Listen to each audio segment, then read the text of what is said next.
Mesdames, Messieurs, bonjour. Merci de nous rejoindre dans ce numéro de l'invité de la semaine. Vous pensez ou bien vous avez des chiffres réels par rapport à ça? Oh, c'est épouvantable, c'est pas une évolution.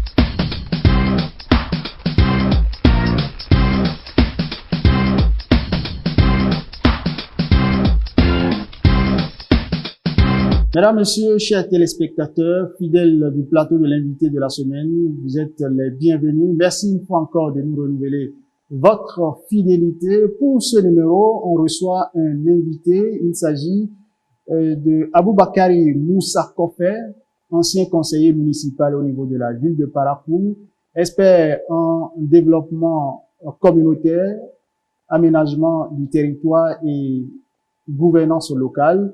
C'est avec lui que nous allons faire le débat ce lundi pour parler notamment des sujets brûlants de l'actualité sociopolitique au niveau de notre pays, notamment le nouveau vent qui souffle au niveau de la Cour constitutionnelle avec les nouveaux sages qui sont installés il y a quelques jours.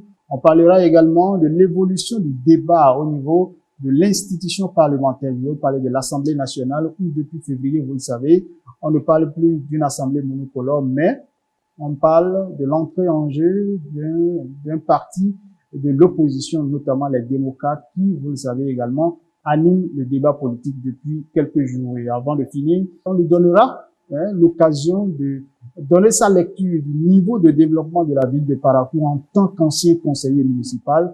Quelle est la lecture qu'il fait de l'évolution de la situation? Voilà autant de sujets cocktails pour vous sur le plateau de l'invité de la semaine. Bienvenue, merci de nous rejoindre.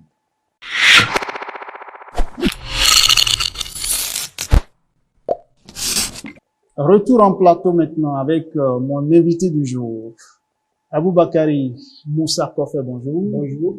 Merci d'avoir accepté notre invitation sur le plateau de l'invité de la semaine sur Fraternité FM TV.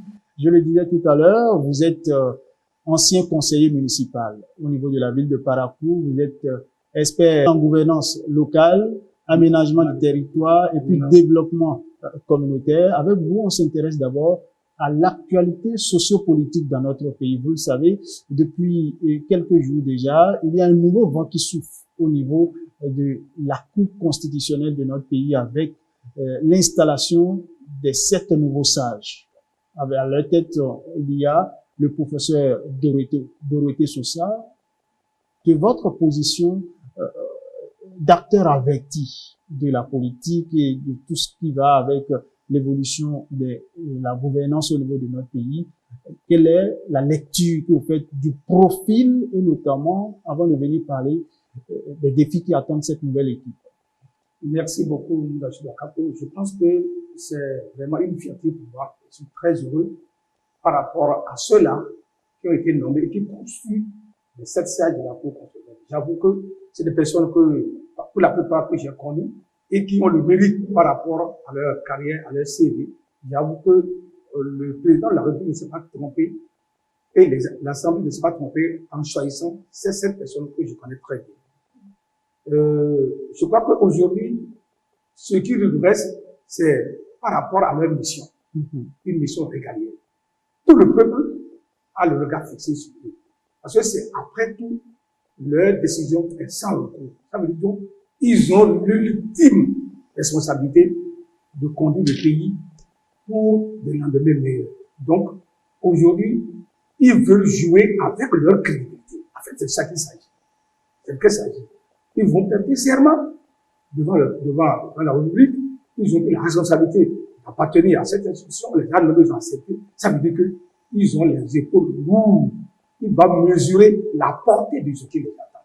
Et, a priori, je ne doute pas un instant de la compétence de ces 7 sages qui, pour moi, peuvent, s'ils le veulent à bien et suivant l'éthique de leur métier, conduire, n'est-ce pas, cette institution à bien. Alors, vous exprimez votre satisfaction par rapport au choix qui a été, aux différents choix qui ont été opérés au niveau du chef de l'État, le président de la République, mais également au niveau de l'Assemblée nationale. Également, mais seulement que à ce niveau, oui, il y a eu beaucoup de polémiques en réalité, au lendemain de cette désignation. Merci. En réalité, la dimension politique j'ai pas voulu parler de ça parce que nous sommes sur un terrain politique. Et aujourd'hui, sur un terrain politique, il va falloir que nous faisions très attention. Dès lors qu'il y a une ouverture par rapport à cette législature, ça veut dire que la loi organique doit être respectée. C'est-à-dire que l'opposition doit être là, la mouvance doit être là. Mais aujourd'hui, lorsque tu prends les salles, il n'y a pas quelqu'un qui a été désigné par l'opposition. Aujourd'hui, mais est-ce que la loi le précise à un niveau donné pour dire l'opposition doit obligatoirement désigner un membre de la Cour constitutionnelle? Est-ce que c'est ce que la loi dit? La loi, même si que ce que la loi dise ou pas, nous sommes dans un esprit de convivialité, dans un esprit de paix, dans un esprit de partage. Ça va être dans tous les actes que l'État pose, on va tenir en compte. Tu sais, il a déjà fait une ouverture au départ. Avant, il n'y avait pas ça. Et ça se passait. Mais aujourd'hui, il y a une option que l'État dit, il va falloir que j'ouvre le porte pour que j'ai quand même quelqu'un en face qui peut me contredire. Et je vais tenir compte de cette dimension dans tous les actes que je pose. Oui, mais dans les propositions, ou bien selon la loi, c'est le bureau de l'Assemblée nationale qui désigne 4. Maintenant, les membres du bureau de l'Assemblée, on les connaît, ils sont au nombre de 7. C'est le nombre de 7. Parmi eux, un seul opposant. Est-ce que vous pensez que sa voix compte ou sa voix peut porter dans les propositions, dans le choix qui devait être fait? C'est un problème d'action psychologique, en fait. La présence d'une seule personne peut influencer à la dernière heure beaucoup de choses. Parce que ça dépend de la dynamique de la personne, de la manière dont il apporte des questions, des sujets au niveau des 7. Parce qu'en fait, c'est ça qui s'agit. Pour moi, je ne veux pas le nombre, je veux pas le débat en termes de recherche, en termes de niveau d'appréciation et en termes de conviction de ce qu'on fait. Parce que, dites-vous que la Cour constitutionnelle, c'est vrai, il y a des gens qui ont été désignés suivant les organes, mais ils ont une mission régalienne et ils ont la responsabilité de prendre des décisions qui sont sans recours. Ça veut dire que quelque part, leur provenance en termes d'égalité, en termes d'animation de cette institution me paraît très capitale. Qu'il soit monocolore ou d'une diversité requise, je pense qu'il serait intéressant qu'il y ait quand même un seul élément qui peut vraiment influencer, qui peut apporter au mieux par rapport à 2 ou 3, 4 éléments. C'est de ça qu'il s'agit. Sinon, on va dire que c'est une caisse de résonance. Une caisse de résonance acquise à cause du président de la République. Alors, ça voudra dire que vous donnez entièrement ou parfaitement raison à la minorité parlementaire, ou j'allais dire au parti, les démocrates, qui a donné de la voix à travers une déclaration pour dénoncer certains aspects de la... Absolument, absolument. C'est normal. Dès lors que tu as accepté le travail avec moi, dès lors que tu as accepté la compréhension, dès lors que tu as dit, hier, je n'étais pas comme ça, aujourd'hui, venez, on va travailler ensemble. Mais à ce niveau, la loi ne l'a pas précisé. Même si la loi ne permet pas, de façon stratégique, il faut permettre aux autres de ne plus parler. Pourtant, avec ça, tu peux jouer tout le jeu. Mais qui vous dit que parmi tous ceux qui ont été désignés, il n'y en a pas qui ont des convictions qui se rattachent ou bien qui se rapprochent de celles de l'opposition? Oui. C'est-à-dire que la dimension politique, là, elle est très large. Vous savez, moi, j'ai quand même une vertu. C'est-à-dire que j'ai confiance d'abord à des personnes. Quelqu'un qui est blanc aujourd'hui peut devenir noir demain. C'est ça la réalité. Aujourd'hui, on peut dire cette cour-là, elle est monocolore, elle est ci, elle est ça. Mais comme tu l'as dit toi-même, seul chacun à son poste se détermine, se fait son autocritique. Au regard de la mission régalienne qu'il a, au regard du fait que là où je suis ici, les gens me regardent. Hier, j'ai vu ce qui s'est passé. Me voici à cette place aujourd'hui. Qu'est-ce que je vais faire pour que demain, je ne sois pas entaché? Quand bien même j'ai été choisi par quelqu'un, c'est par amour, ou bien la personne m'a envoyé en mission d'être fidèle avec lui. Mais la suite là, est-ce qu'il va endosser les responsabilités? Cette bonne critique, chaque membre de la Cour va se le faire et se dire que là où je suis ici, je dois assurer mes responsabilités, quel que soit ici, pour que demain, l'histoire m'apprécie positivement ou négativement selon mon choix. D'accord. En termes de défis aujourd'hui, beaucoup estiment que, bon, il y a, concernant les institutions de notre pays, une crise de confiance et que cette cour, notamment celle du professeur Sosa, doit pouvoir travailler pour restaurer cette confiance avec le peuple, même si on dit toujours que les décisions de la cour sont sans recours. Exactement. le siège social et son équipe est suivi par la population, suivi par le peuple. Et aujourd'hui, ils ont la lourde responsabilité de conduire les affaires de manière à ce que le peuple de Nord puisse sortir victorieux de cette situation.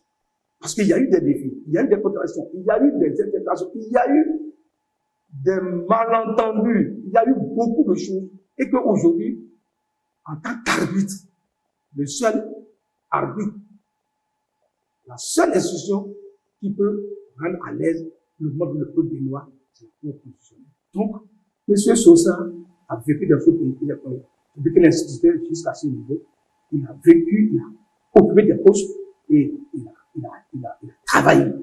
Je pense qu'aujourd'hui, il est à un sommet de responsabilité, donc il n'a pas droit à l'échec. Et c'est par rapport à ça qu'il va échanger avec tous ceux qui sont avec lui, qui sont des personnes averties en fait. C'est une dimension politique qu'il doit maîtriser. Ce n'est pas parce que l'autre m'a nommé que je vais forcément faire ce qu'il veut, non. Est-ce qu'aujourd'hui, qu'est-ce qui m'attend par rapport à ce qu'il me confie? Est-ce qu'en me traçant un chemin, et que je suis ce chemin-là, moi-même là, qu'est-ce que je vais devenir au regard du peuple, au regard de l'Afrique, au regard du reste du monde? Parce que c'est ça qui s'agit. Tout le monde a le regard fixé sur la Cour constitutionnelle. C'est ça qu'ils vont voir. Et non la mission de façon individuelle ou de façon, disons, constabulaire qu'on aurait leur confier entre eux pour qu'aujourd'hui, ils se disent que j'ai une mission à faire par rapport à X, par rapport à Y. Non.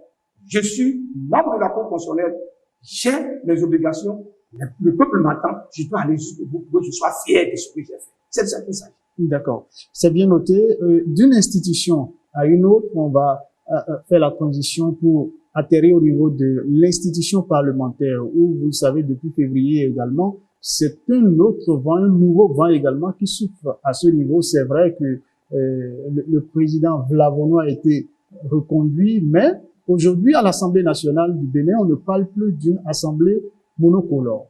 Nous avons enregistré depuis la fin des législatives du 8 janvier 2023 l'entrée en jeu d'un parti de l'opposition, notamment les démocrates. Au total, 28 députés du parti de l'opposition qui siègent au niveau de cette Assemblée nationale. Alors, de votre position, les débats qui se mènent en ce moment, l'évolution et le fonctionnement et tout ça, quelle est la lecture, l'appréciation personnelle, individuelle que vous faites de tout ce qui se fait depuis leur installation? Merci beaucoup, M. Akapo.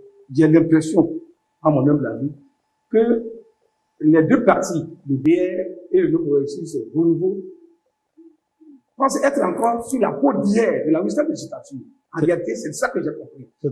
C'est-à-dire que ils sont deux, BR et UP, pas une troisième. C'est-à-dire, ils sont en train d'agir de sorte que les démocrates sont là à titre honorifique. Mais en réalité, c'est un peu dangereux. Vous voyez?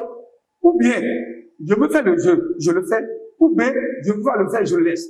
Du fait qu'ils ont accepté une ouverture à 28 députés au niveau de l'hémicycle, ça veut dire que les choses doivent changer. C'est une force tranquille, les 28 députés que vous voyez à l'Assemblée.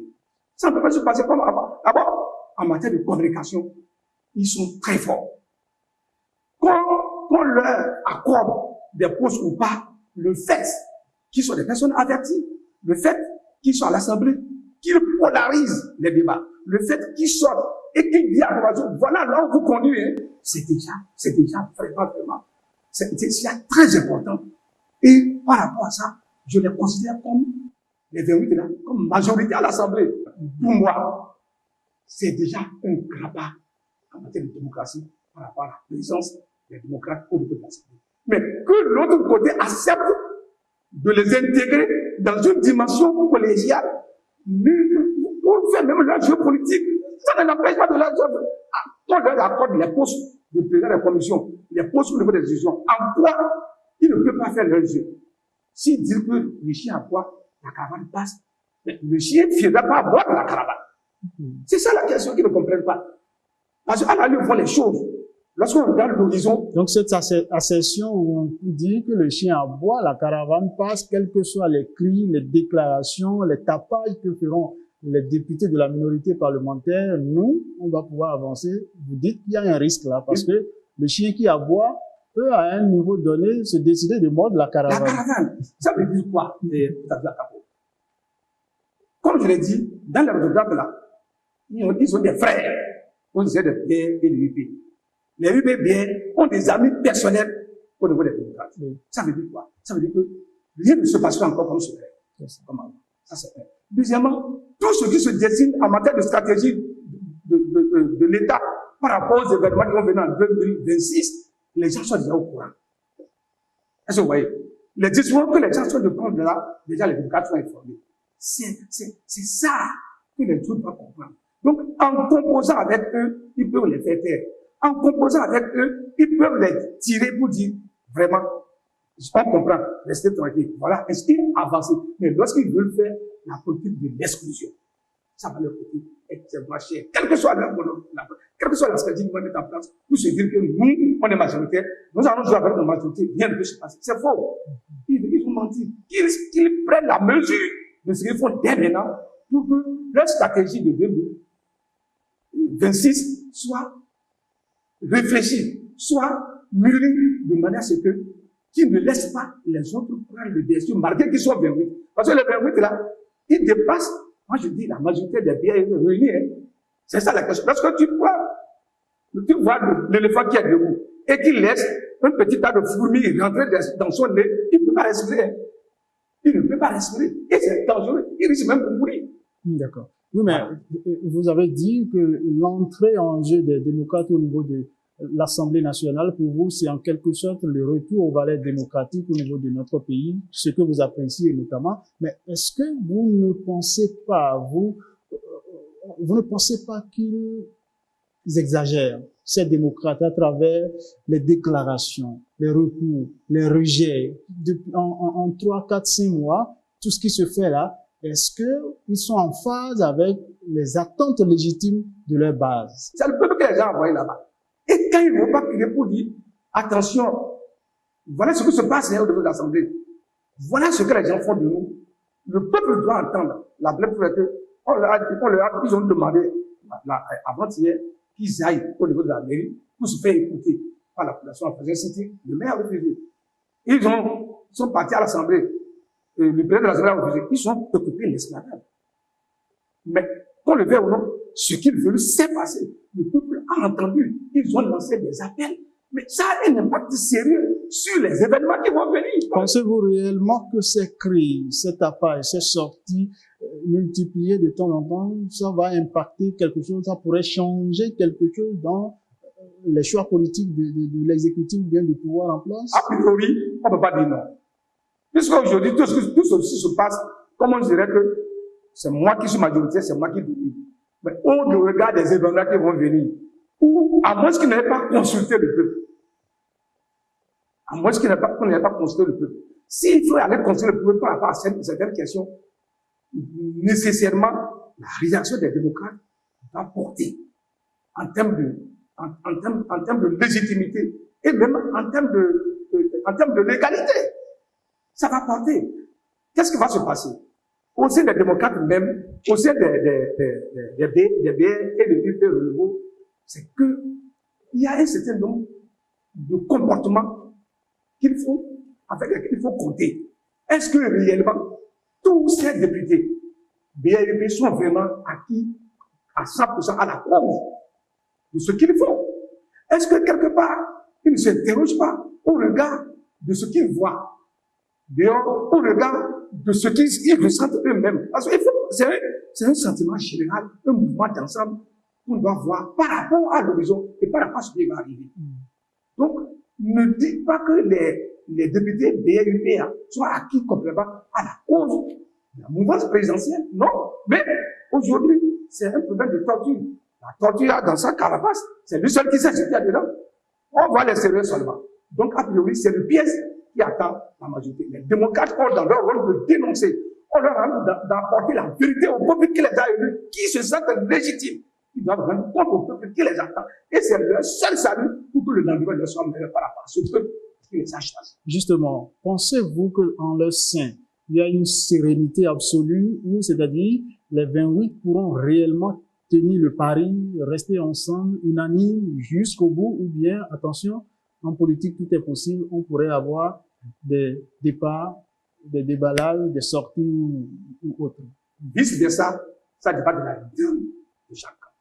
Aujourd'hui, qu'on le fait ou non, des gens sont en train d'être, disons, négociés au niveau de démocrates. Parce que c'est un problème de force en présence et dynamique, n'est-ce pas, du groupe. Aujourd'hui, l'homme est faible devant l'argent. Aujourd'hui, la pauvreté fait qu'aujourd'hui, on n'arrive pas à résister à toute tentation. Il est possible que des brebis galeuses, des gens qui aujourd'hui se disent, bon, moi je suis parti, je suis arrivé, l'essentiel c'est que je finisse mon mandat et que j'aille me reposer. Moi je ne veux plus rien. Ça peut arriver, il y a pas de règles, ça peut avoir. Mais ça peut faire que aussi, que en se réunissant, en échangeant, que cette conviction que quelqu'un puisse être débarrassé de toute solution et qu'il aille vers la mission des démocrates. Comme également aussi, les gens des démocrates, ceux qu'on pense qu'ils sont trop forts, peuvent être courtisés par le pouvoir, puisqu'ils savent que dans les démocrates, voilà celui-là qui est la chaîne la plus importante, voilà la maillon de la chaîne, voilà l'homme qui est en train de caporaliser le groupe. Je peux négocier avec lui. Et par la tentation, ça peut arriver. Mais aujourd'hui, on n'en est pas là. Les choses continuent et aujourd'hui, le peuple est en train d'en servir. C'est de ça qu'il s'agit. Donc, vice versa, il peut y avoir des démocrates, il peut y aller là-bas, comme aussi les gens de la mouvance sont en train de travailler les démocrates pour que les idéaux qui sont en train de développer ne soient pas acquis, marqués, qui portent leur veste de UBR comme BR. Donc, tout se passe. Nous sommes dans un monde où, à l'Assemblée, où tout peut se passer. En politique, comme on le dit, tout est possible. Tout est possible. Ne disent pas que la majorité présidentielle ne disent pas que ce qu'ils font, c'est les acquis. Non. Ils se disent que tout peut se passer. Donc, vice versa, il peut y avoir des surprises. Des surprises. Mais ce qui est important, c'est que les gens s'entendent pour sauver ce peuple. Si je dois prendre les mots que vous avez utilisés, travailler à aider le peuple, la souffrance du peuple, à apaiser la souffrance du peuple. Eux, ils votent les lois à l'Assemblée. Ils représentent, ils sont dans la mission de représentation du législateur et également du contrôle de l'action gouvernementale. Mais est-ce que, à travers ce qui se fait, ils sont en phase avec les 3 missions régaliennes qu'on les a confiées? Oui, vous avez la capot. La position des démocrates, là, elle est très délicate. Aujourd'hui, ils ont 2 voies. Aller vers la mouvance, négocier avec eux pour que tout se passe. Ou bien, aller crier pour dire aux populations, voilà ce qui se passe, au risque d'être taxé demain de connivence. C'est de ça qu'il s'agit. Et leur position est très délicate. Il faut les comprendre. S'il y a des choses qui se passent à l'Assemblée aujourd'hui et qui ne crient pas, vous imaginez ce que les gens peuvent dire demain? Ils ont peur de ça. Ils ont raison. Il faut qu'ils avertissent le peuple de ce qui va se passer. Figure-toi, tout le plan qui se décide, il y a des gens de démocrates là, le lendemain des élections, ils savent. Ils sont tentés. Si je me rallie à ces gens-là, est-ce que aujourd'hui, je peux m'en sortir par rapport aux événements qui vont arriver? Ou bien, les gens font confiance à moi. Ils vont me dire que j'assure ma responsabilité de député démocrate, que le peuple va. Il faut que je rende compte au peuple. Ils vont descendre, ils vont circuler, ils vont informer le peuple. Ils ont l'obligation de prendre cette voie parce que c'est ça qui est leur salut demain. Sinon, ils vont dire, mais, oh, les gens, ouais, même les gens devenus comme les autres, vont dire, ah, c'est ça qui s'agit. Donc, la position des démocrates est très délicate. En clair, ils sont dans leur rôle. Ils sont dans leur rôle, arrête. Ils sont dans leur rôle. Je connais des gens dans les démocrates, ils sont très forts. Je prends par exemple mon ami personnel, Éric Mbete, qui aujourd'hui, j'ai un des hommes les plus grands hommes politiciens de ces temps. Voilà celui-là qui j'ai fait chapeau. Il est resté égal à lui-même malgré toutes les tentations. Parlons justement de votre ami Éric Mbete. Il porte la casquette aujourd'hui du chef de file de l'opposition. Une mission assez noble. C'est-à-dire que c'est en fait, je peux dire, un outil très bien qu'on lui a donné. Très bien de façon au rôle. Il revient à lui de l'espace. C'est tout. Moi, je suis très content qu'il a réclamé ça, il a cherché ça depuis. Mais aujourd'hui, c'est venu devant sa porte. Qu'est-ce qu'il va en faire? C'est à lui qu'on va poser la question. Alors, conseiller Aboubakar Kofel, dans le dernier virage de ce numéro de l'invité de la semaine, on va s'intéresser maintenant aux questions de développement de la ville de Parakou. Vous êtes un ancien conseiller municipal. Vous avez apporté votre pierre à l'édifice, notamment au cours de la deuxième mandature, je crois, de l'ère de la décentralisation. Aujourd'hui, vous avez mis de côté votre casquette de politique, mais vous êtes beaucoup plus dans l'action en ce qui concerne le développement communautaire, la gouvernance locale, l'aménagement du territoire, et vous observez de près les pas qui sont posés, les décisions qui sont prises, les actes pris par l'équipe. Dites-nous, de votre position actuelle en tant qu'ancien conseiller municipal, quelle est l'appréciation globale que vous faites du niveau de développement de la ville de Parakou, la troisième ville à statut particulier du Bénin? Merci, M. Wakapo. C'est d'abord un sentiment de tristesse. Je suis triste. Tristesse, vous dites? Tristesse par rapport au constat en termes de développement de la ville. Aboubakar Kofel, on vous a compris, notamment en ce qui concerne vos appréciations par rapport au niveau de développement de la ville de Parakou. Vous l'avez dit, c'est assez triste le constat qui se dégage au niveau de la ville, mais vous avez eu à faire des propositions à l'ensemble de l'équipe municipale, et notamment au maire Moussa Chavizi. Chers téléspectateurs, fidèles du plateau de l'invité de la semaine, ce sera donc tout pour aujourd'hui. Vous avez compris notre invité, partant du nouveau banquier au niveau de la Cour constitutionnelle au développement de la ville de Parakou, en passant par le niveau du débat politique à l'Assemblée nationale. Il a donné son point de vue, sa lecture de l'évolution de la chose. Ce sera donc tout pour aujourd'hui. Merci pour votre accueil et votre attention. On se reprend très vite, toujours sur Fraternité FM. Mesdames, Messieurs, bonjour. Merci de nous rejoindre dans ce numéro de l'invité de la semaine. Vous pensez ou bien vous avez des chiffres réels par rapport à ça? Oh, c'est épouvantable, c'est pas une émotion.